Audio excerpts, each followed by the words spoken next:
Hello. I don't know what my battery's like, so I'm going to hopefully do it fast. It's blinking red. I don't know if that's a good thing or bad thing. Guess I never paid attention enough. Anyway, I have a honey stick. Mom and Dad are home from the Star Trek convention. That's been fun. They brought home, dropped my honey stick. They brought home all sorts of souvenirs, including a Dalek shirt. Awesome. They had some cool stories, too. I guess Mom found the daughter she never had in the form of a 19-year-old who made her own things and was a Star Trek person, and I'm assuming is a big Facebook fan. At one point they also called home, and Mom was talking to me, and she said, "Oh, Jonathan Frakes just walked by. You want to talk to him?" And I guess he chuckled.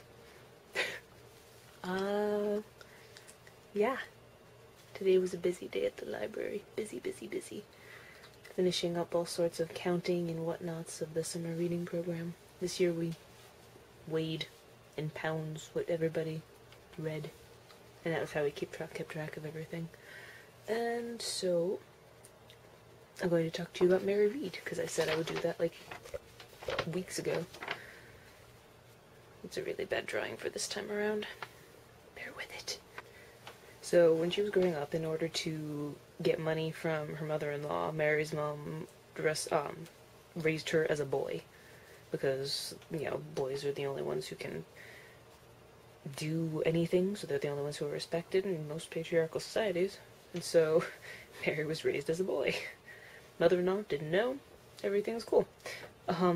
So even as she got older, she still, she worked as a footboy for this French lady, and so she just got strong and tough, and eventually she decided to fight for the British Navy. She had a bit of a temper and was kicked out. So then she became a foot and horse cadet, which was basically fighting in the cavalry.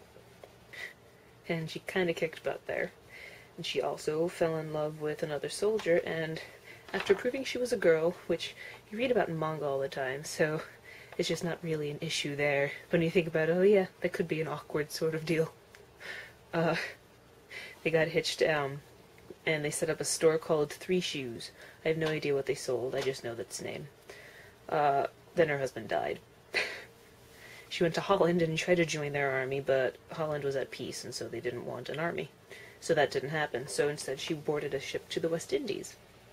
And they were hijacked by pirates, and she was just kind of carried along the way.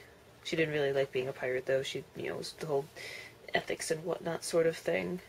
She moved to another ship, still pirates, captained by Rackham, who you'll remember was the captain and husband of Anne Bonny, who we talked about a week or whatever ago. And Anne fell in love with Mary Read, which was awkward on many levels. So Mary had to say, "So, Anne, I'm a girl." And then she had to tell Rackham, "Rackham, I'm a girl," because otherwise Rackham was going to shoot her out of jealousy. She fell in love again, and I guess the guy she'd fallen in love with was going to have some sort of duel for some reason or other. And Mary's like, "No, I don't want you to die." And so she fought the duel before, a couple of hours ahead of time, and shot the guy dead. So the guy was all safe then. When Rackham's ship was captured, I guess, just like Anne Bonny, Mary Read was also pregnant. So she was popped into jail for the last bit, and then she died. I'm assuming in jail. And that's how that story goes. So, that's all I've got today. Really. I also feel kind of awkward because I have a door half closed in between me and the rest of my family. I'm sure they can hear me. I'm just kind of mumbling around in here. So, gonna do something else. Actually, Jeopardy soon, so maybe I can get this edited and uploaded before Jeopardy. Fun. So, cheers.